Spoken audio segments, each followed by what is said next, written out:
Hello everyone. हम एक ये केस बच्चे का है। एक साल की बच, 1 साल की बच्ची है। उसकी मदर का मुझे कॉल आया कि सर प्लीज़ मेरे बच्चे का कुछ कीजिए, नहीं तो मुझे हॉस्पिटल में एडमिट होना पड़ेगा इसके चक्कर में। तो मैंने बोला कि क्या हो गया इसे कि आपको एडमिट होना पड़ जाएगा। तो बोले सर इसको ये फीडिंग कर रही है और फीडिंग करके इतना काट रही है कि मुझे इंजरी हो गई है। इतना बाइटिंग कर रही हो, मतलब ब्लड आ जा रहा है, इतना काट रही है, सुनती नहीं है फीडिंग करते टाइम। मतलब उसको फीडिंग चाहिए, मतलब इंजरी हो गई है और मैं इसको कितना बोलती हूँ कि मत पी, पर ये सुनती नहीं है, ये पिए जा रही है। तो मैंने बोला कि और, तो बोले सर और कुछ नहीं, बस यही है कि मतलब बस ये बाइट करती है और नॉर्मल भी सबको बाइट करती है, अपने फादर को काट लेती है, अपनी बड़ी बहन को काटती है, सबको काटती है, वैसे भी काटती है। तो मैंने बोला कि आप इसका फीडिंग बंद कर दीजिए ना, एक ट्राई कीजिए फीडिंग बंद करने का, 1 साल हो गया है। तो बोले सर मैंने वो भी करके देखा, बहुत ट्राई किया इसको फीडिंग बंद करने का, बट इसको फीडिंग चाहिए, वो बाहर का दूध पीती ही नहीं है, उसको मेरा ही दूध चाहिए। और मतलब उसको बोलती हूँ कि मना करती हूँ कि अवॉइड करूँ कि नहीं पिए, बट ये पीती ही है और रोती है, नहीं पिलाए तो रोती है, फिर वो पिलाना पड़ता है। और पिलाती हूँ तो काटती है ज़ोर ज़ोर से, और इतना ज़ोर से काटती है कि ब्लीडिंग आ जाती है। तो मैंने बोला और कुछ, तो बोले सर और तो कुछ नहीं, बस यही है, बट इसका थोड़ा सा नेचर ये है कि ये कभी कभी तो बहुत ज़िद्दी होती है। मतलब ऐसा नहीं कि हमेशा ज़िद्दी रहती है, बट कभी कभी बहुत ज़िद्द करती है, मतलब पीने के लिए, या पी के ही रहेगी, मानती नहीं है, सुनती नहीं है, कितना भी अवॉइड करो पीती है। और कभी कभी तो अचानक से इसको मना करो कि हाँ बेटा नहीं आप मत करो, मम्मा को दुख रहा है, मम्मा को ब्लीडिंग हो रहा है, मम्मा को तकलीफ़ हो रही है, हाँ मम्मा देखो मम्मा का स्वेलिंग हो गया है, तो आप मत पियो, तो ये समझ जाती है। और फिर ऐसा बिहेव करती है जैसे बहुत समझदार है, और मान जाती है, उस टाइम सब बात सुन लेती है।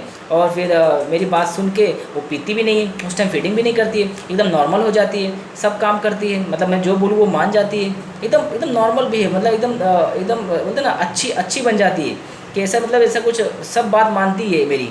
तो इस तरीके से वो करती है, मतलब और ये फेज़ ज़्यादा दिन नहीं चलता, कुछ ही दिन चलेगा ये फेज़, फिर से उसका ज़िद्दीपना वापस है, फिर उसको फीडिंग ही चाहिए, चाहे मैं कितना भी बोलूँ फीडिंग करके रहेगी।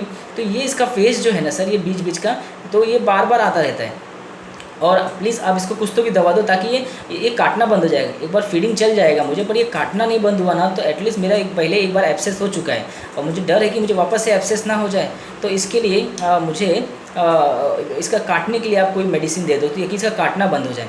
तो मैंने बोला ठीक है, मैं मेडिसिन भेजता हूँ। मैंने इसको मेडिसिन दिया, कुप्रम मेट 30 पोटेंसी दिया मैंने इसको। कुप्रम मेट 30 देने के बाद 1 महीने के बाद उसकी मदर का कॉल आया, सर इसने 1 महीने से फीडिंग ही, दवा देने के बाद एक 4-5 दिन बाद उसने फीडिंग ही बंद कर दिया, वो तब से फीडिंग ही नहीं की।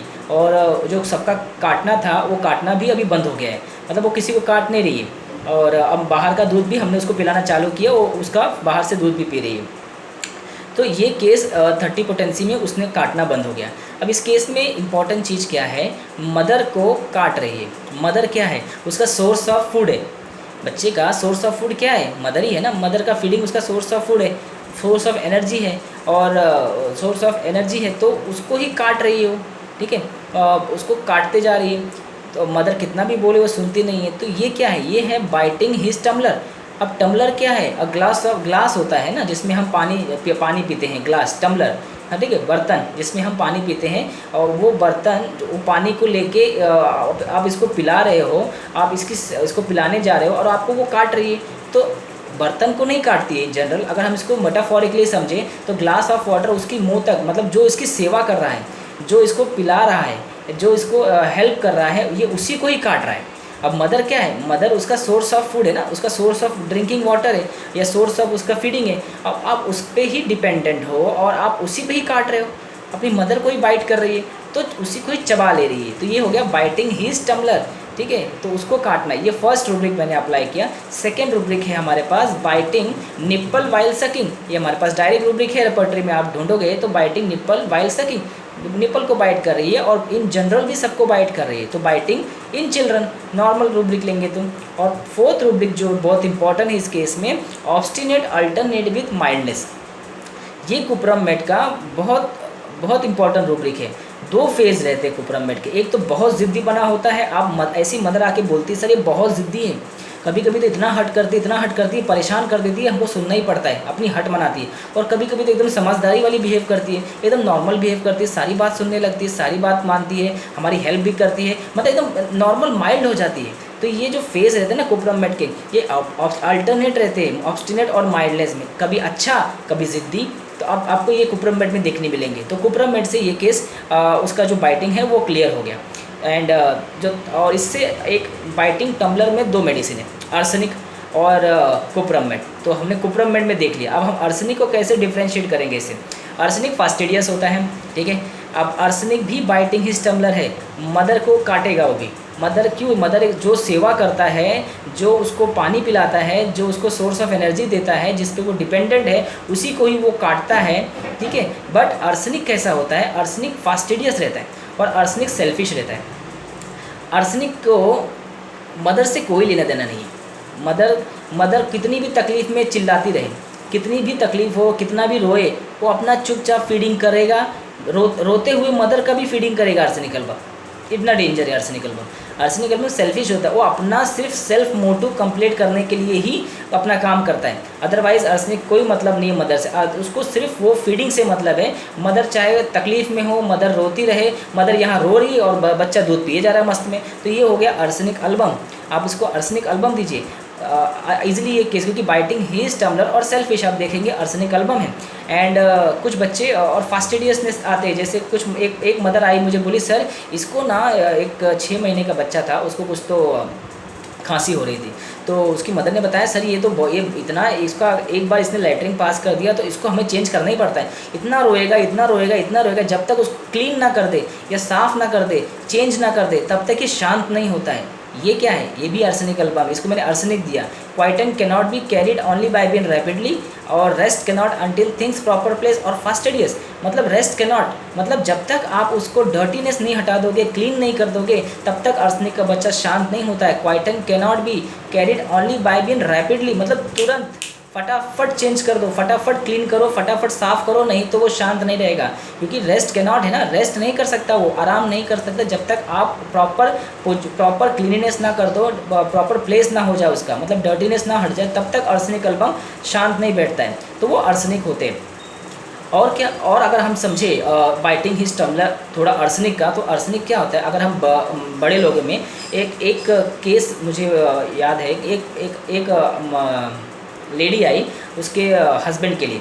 उसके हस्बैंड को इधर कुछ तो पाइल्स का तकलीफ़ हो गया था, तो उसको पेन इतना होता था कि वो उसकी वाइफ को बार बार बोलता था कि उसको तकलीफ, पेन हो रहा है, गर्म पानी ला, मेरे पास बैठ, मेरा पैर दबा, मेरा सर दबा, मेरा ऐसा तकलीफ़ हो रहा है। और फिर और उसकी वो वाइफ बेचारी दिन भर उसकी मतलब सेवा कर रही है, मतलब पानी ला के देती, कभी सेक देती, गर्म हॉट वाटर बात तैयार करती, उसके लिए हमेशा कुछ ना कुछ करती रहती, भाग दौड़, क्योंकि तकलीफ़ ज़्यादा है, दर्द है। तो और ये क्या करता, ये उस पर चिल्लाता, तुझे समझ में नहीं आता मुझे क्या चाहिए, तुझे समझ में नहीं आता, मुझे जल्दी ला के दे, हाँ कहाँ थी इतना टाइम तक, अब तक क्या कर रही थी, इतना लेट क्यों आती है। वो उसको चिल्लाया जा रहा है, जबकि वो बेचारी उसका दिन भर सुबह से शाम तक उसकी सेवा में लगी है, उसकी हेल्प कर रही है, उसको हॉट बॉयल वाटर ला कर रही है कंटिन्यू, उसके लिए उसके साथ बैठ रही है, उसका पैर दबा रही है, उसका सर दबा रही है, और ये उसको ही चिल्ला रहा है। ये क्या है, ये भी बाइटिंग हिज टम्बलर है। जो आपकी सेवा कर रहा है, जो आपकी मदद कर रहा है, जो आपको सोर्स ऑफ एनर्जी, जो आपको सपोर्ट कर रहा है, आप उसी को ही काट रहे हो, आप उस पर डिपेंडेंट भी हो और आप उसको चिल्लाते भी हो। तो चिल्लाना क्या है, ये भी एक बाइटिंग है ना। बाइटिंग क्या होता है, चावना मतलब बाइट करना, चुभना। तो ये जो चिल्लाता है तो वो बात चुभती है ना उसको, तो भी बाइटिंग ही आता है। तो बाइटिंग टम्बलर आर्सेनिक अल्बम इस तरह से बाइट करता है, क्योंकि वो शांत नहीं बैठता। पेन में इरिटेबिलिटी इतनी बड़ी है हस्बैंड की कि वो चिड़चिड़ापन हो गया है, और वो ये नहीं देख रहा है कि उसको ये नहीं दिखता कि वाइफ इसके लिए दिन भर सेवा मदद में लगी है, सेवा कर रही है, और ये उसको चिल्ला रहा है कंटिन्यू। तो उसको बाइट करने में लगा है, उसको चिल्लाता है। तो ये हो गया बाइटिंग हिज टम्बलर। ये आर्सेनिक अल्बम का फास्टिडियसनेस और इरिटेबिलिटी के साथ बाइटिंग हिज टम्बलर है। तो इस तरह से, क्योंकि आर्सेनिक अल्बम को किसी से कुछ लेना देना नहीं है, आर्सेनिक अल्बम को सिर्फ अपनी ही तकलीफ दिखती है, दूसरा कितना भी मेहनत कर रहा है उसके लिए उसको कुछ नहीं दिखता। और हस्बैंड के केस में वाइफ क्या कर रही है उसको नहीं समझ में आता, उसको सिर्फ अपनी तकलीफ है, मुझे बस मेरी तकलीफ से निकलना है, और उसके लिए वो अपनी वाइफ को चिल्ला रहा है, जबकि वो ये नहीं देख रहा है कि वाइफ कितना उसके लिए भाग दौड़ कर रही है। तो ये हो गया biting his tumbler of arsenic album. और कुप्रमेट जो होता है ऑब्स्टिनेट तो है, बाइटिंग टम्बलर है, बट एक अल्टरनेट स्टेट के साथ माइल्डनेस भी है उसके साथ, दोनों स्टेट कुप्रमेट के साथ चलता है। So this is the case of कुप्रमेट and differentiated medicine with arsenic album. Thank you.